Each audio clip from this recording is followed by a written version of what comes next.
तो फिर क्या होगा? अभी 3 पे तो पहुंचा नहीं है। तो 3 पे पहुंचने के लिए सीढ़ी नंबर 2 पे तो आएगा ना भाई। तो बाहर से हम लोग जो कुछ देखते हैं उसका सही अर्थ क्यों नहीं लगता? सिर्फ इसलिए क्योंकि सही अर्थ केवल सही अर्थ बताने वाला, देने वाला केवल आत्म सुख है।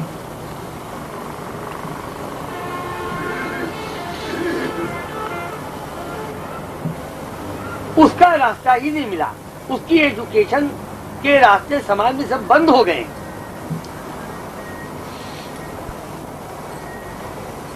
महर्षि महजोगी जी का ये कहना है कि अगर कभी ऐसा समय आया कि 1% लोग भी इस रास्ते पे आ जाएंगे तो पूरा समाज कलयुग से सतयुग की ओर मुड़ जाएगा। 1% जब आएंगे तब ना, तब देखा जाएगा। सवाली की 1% तो बहुत होता है, अभी 1% आएगा न कोई सिखाने वाला टीचर है और न सीखने वाले, न वो सुविधा है।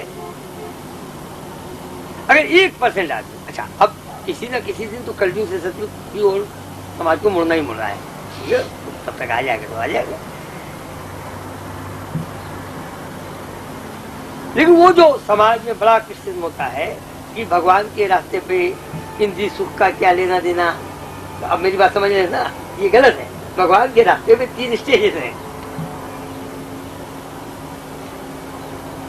और वही तीसरी स्टेज की मैं बात करता था कि शंकराचार्य सोने का आंवला तो बरसा सकते थे, लेकिन उनको अपने लिए सोने का महल नहीं चाहिए, लेकिन वो तो तीसरी स्टेज हो गई ना, तीसरी स्टेज हो गई।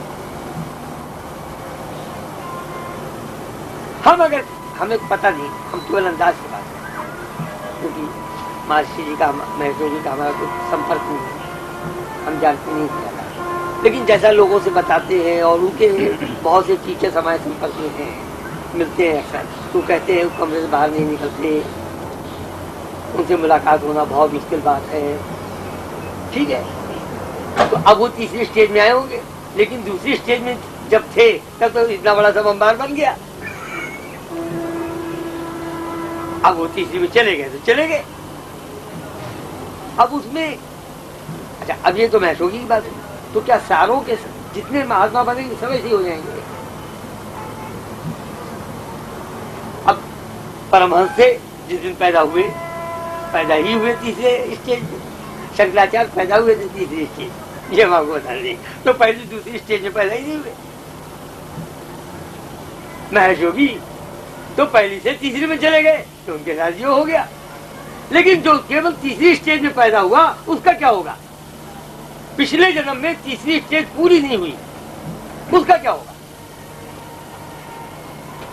तो आज से न मालूम कितने साल पहले, बहुत पुरानी बात होगी तरफ, उस जमाने में जब लोग लाखों रुपए उनको उनके नाम पर पकड़ कर रोना शुरू कर, और किसी ने अगर चुरा करके पैसे उनके सीट के नीचे रख दिए तो उनको जलन शुरू हो गई। लेकिन हमने उनकी जीवनी भी पढ़ी। हुआ क्या कि साल भर तक हम अपने चाचा जी के साथ घूमते घूमे साल भर रेलगाड़ी वगैरह में, तो वो बहुत सी किताबें वगैरह बांटते, तो परमहंस की जीवनी भी, तो एक कापी मैंने ले करके रख ली थी। अब वो कापी जो मैंने उस वक्त ले ली थी उनको वापस भी नहीं किया, मेरे घर में रखती है। तो उसमें मैंने ये पढ़ा है उनकी जीवनी में कि कभी कुछ भी हाथ से न छूते हुए वो रास्ते चलते हुए उन्होंने देखा कि ये 100 आदमी है, जाड़े से परेशान है, सबको कंबल की जरूरत है। मोटर में जो दूसरे साथी बैठे थे वो धनवान थे, उनसे कह दिया इनको कंबल बांट दो। उन्होंने जरा सा नाक घों सिकोड़ा तो उसका प्रभाव थोड़ा परमहंस के ऊपर कुछ खराब पड़ा, और खराब असर होते ही उन्होंने सबको कंबल बांट दिया। नाराजगी होगी। हाँ, वो कुछ इस तरह की बातें वहां लिखी है, लेकिन उनके मन में कोई बात आया और नहीं हुई ऐसा नहीं लिखा है, ऐसा कहीं नहीं। लेकिन छुआ नहीं उन्होंने, पैसा अपने हाथ से छुआ ही नहीं। तो ये स्टेजेस की बात होती है, और हम शुरू ही में हम समझते आपने 4 दिन 6 महीने ध्यान क्या कर लिया, अभी तो आप बिल्कुल आप कलमबंद हो, ऐसा थोड़ी होता है। तो स्टेजेस होती है, धीरे धीरे स्टेज। देखिए एक लड़का पढ़ता है किसी स्कूल कॉलेज में, क्लास 1 में, 2 में, 3 में, 4 में। अब आप उम्मीद कीजिए कि यूनिवर्सिटी का प्रोफेसर उसको पढ़ाने आएगा, क्यों आएगा पढ़ाने? क्यों आएगा? इसी तरह ये जो इतने बड़े बड़े महात्माओं का नाम ले लेते हैं, वो आपको शिक्षा देने क्यों आएंगे? आप जिस क्लास के उसी क्लास के टीचर उसी क्लास के टीचर कोई समझ में भी आओगे नहीं, वो इसीलिए नहीं पढ़ाएंगे क्योंकि वो फिर आप समझ नहीं सकते। और जितने भी टीचर्स हैं, जैसे मैं छोटी बात है तो ये तो हमारे यहाँ की बात है, हमारी देश की बात। मेरे सामने हर महीने वो इलाहाबाद में कुंभ मेला में आते